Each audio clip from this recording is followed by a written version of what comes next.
Sir, Rahul Gandhi कह रहे हैं, गोवा की बात हो रही है कि उद्योग धंधे शुरू करेंगे माइनिंग एरिया में, ये बात कह रहे हैं वहाँ पे अपनी।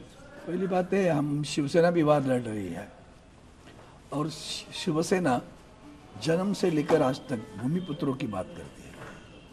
आज आप देखोगे तो गोवा टूरिज्म सेंटर है, वहाँ कुछ रास्ते अच्छे हुए हैं, लेकिन ये सब कॉस्मेटिक बदला गया। इससे जो वहाँ का स्थित भूमिपुत्र है वो वंचित है। दिखने में सब कुछ है, गार्डन में घूम रहे हैं, मिला के हाथ में फल कहाँ है? तो फल कुछ नहीं है, वही है बेरोजगारी। और वहाँ माफिया लोगों के हाथ में ज़्यादा रही सरकार, वो किसी की भी हो, वो इस तरह से रही।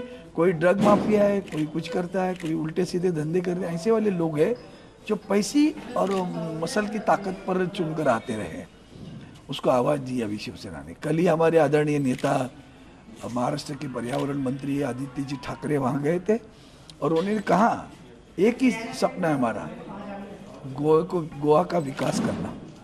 और वो विकास के लिए ये जो भाषा है ना, सबका साथ सबका विकास, ये सब कागज पे है। सबका साथ में वो साथ कहाँ है वो बताओ। तो कल भी मैंने जब पार्लियामेंट में बात की तो मैंने वही कहा, कितने रोजगार उपलब्ध किए वो तो बताओ। और नौकरी, आप जानते हो कानून जो बने, मजदूरों के जो कानून नए बनाए इन सरकार ने, वो तो उनकी जिंदगी बर्बाद करने वाले कानून है। उसमें कैजुअल लेबर है, उसमें कॉन्ट्रैक्चुअल लेबर है, उसमें बॉन्ड है, उसमें 2 बरस के पीरियड वाला एक सेंटर है। ये सारी चीज़ों आप देखोगे तो वो जिंदगी भर क्या करेगा? 2 बरस की नौकरी, फिर 2 बरस में फिर रिन्यू करेंगे, फिर 2 बरस नौकरी, तो उसकी उम्र बढ़ती गई, फिर क्या होगा?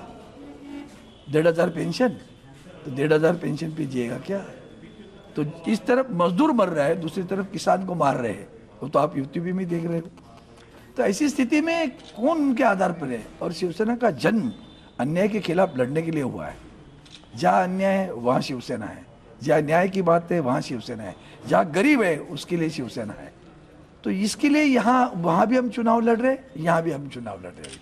सर, टीएमसी का डिस्प्यूट, जो इंटरनल डिस्प्यूट है, बढ़ता जा रहा है। ममता बनर्जी ने इमरजेंसी मीटिंग भी कॉल की है अभी कालीघाट में। किस बार डिस्प्यूट? जो टीएमसी में ममता बनर्जी ने इमरजेंसी मीटिंग अपनी, अंदरूनी डिस्प्यूट हुआ है। हाँ हाँ हाँ। पता नहीं मुझे, उसमें मैं नहीं जानना चाहता। वो अपनी उनकी पार्टी का मसला है, वो देख लेगी। सर, ये मुख्यमंत्री कह रहे हैं कि डबल इंजन की सरकार है उत्तर प्रदेश की। इंजन है तो डिब्बे का है, पहले बताओ। इंजन के साथ डिब्बे जाने चाहे। यूपी की जनता डिब्बे में बैठी है, इंजन अपने ही घूम रहे हैं। दिल्ली मुंबई, दिल्ली यूपी, दिल्ली लखनऊ, डिब्बे का है। और डिब्बे में पैसेंजर है, तो पैसेंजर का है वो भी तो बताओ। पैसेंजर बेचारा प्लेटफॉर्म पे है, गाड़ियाँ घूम रही इधर से उधर, वो वैसे ही देख रहा है, आ गई उधर गई, इधर डबल इंजन, इधर डबल इंजन, किसानों को मार रहे। तो ये सारी चीज़ों को ध्यान में रखते हुए यूपी में भी अभी तो जनता, देखो लग तो रहा है कि जो गुस्सा जनता की नज़र में आ रहा है, उसको लेकर यूपी में भी बहुत बड़ी क्रांति होगी, इतना ध्यान में रखना। सर, कर्नाटक का हिजाब का डिस्प्यूट अभी कंटिन्यू है। अभी राष्ट्रीय मुद्दा ना बनाने के लिए भी सुप्रीम कोर्ट ने बात हो रही है यहाँ पे। बहुत बुरा लगा है, मैं बता रहा हूँ। इस देश की एकता को विभजनकारी लोग कहाँ लेके जा रहे हैं। देखो, मसला ये था कि अगर हम स्कूलों में जाते, कॉलेज में जाते, तो पढ़ने के लिए जाते हैं कि मजहब की बात करने के लिए जाते हैं? तो पढ़ने के लिए जा रहे हो, पहला मुद्दा आता है। कानून व्यवस्था या डिसिप्लिन जो होती है, वो उसकी जिस संस्था में जाता है उस, जैसे मैं अभी शिवसेना का हूँ, तो शिवसेना की पार्टी की कोई डिसिप्लिन है ना। हम आदेश मानते हैं हमारे नेताओं के, वो डिसिप्लिन, अपना मजहब अपने घर पे।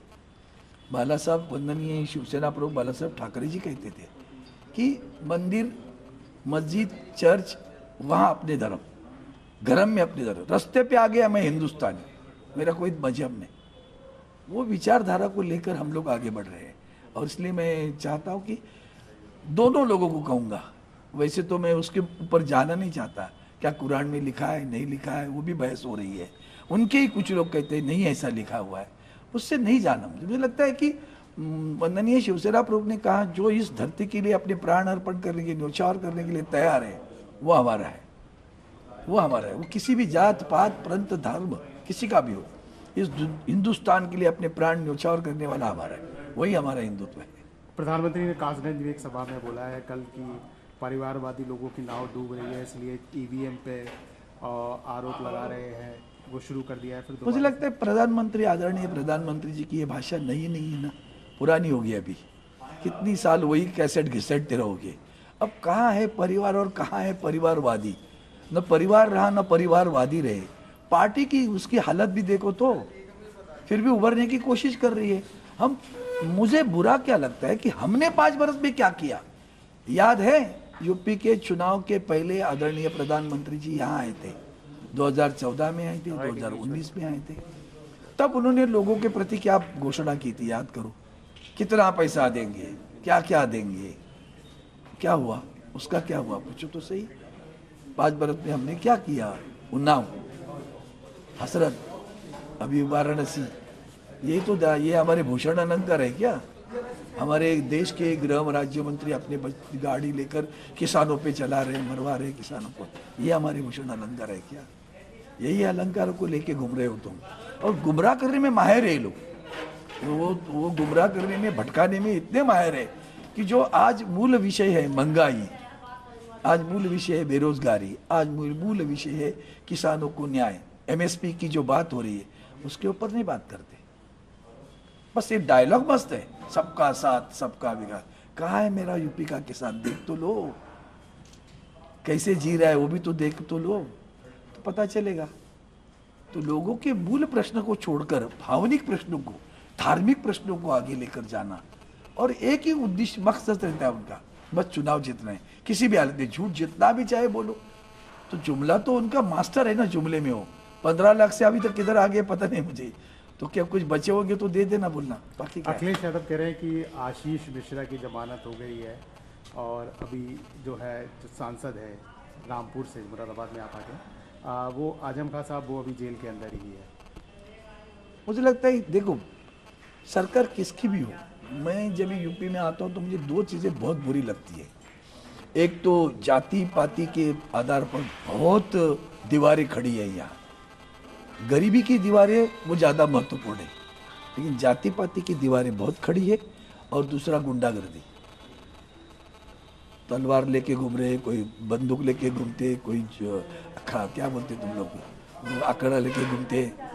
नहीं अच्छा लगता, नहीं अच्छा लगता। राज्य को आगे बढ़ाना है, कोई सरकार हो तो लोगों को विश्वास। अभी शिवसेना की जो हमारे कार्यालय क्या होते थे, उनको न्यायालय लगता था। पुलिस कहती थी हमारे पास मत जाओ, शिवसेना की शाखा में जाओ, तुम्हें न्याय मिलेगा, तुम्हें तुरंत न्याय मिलेगा।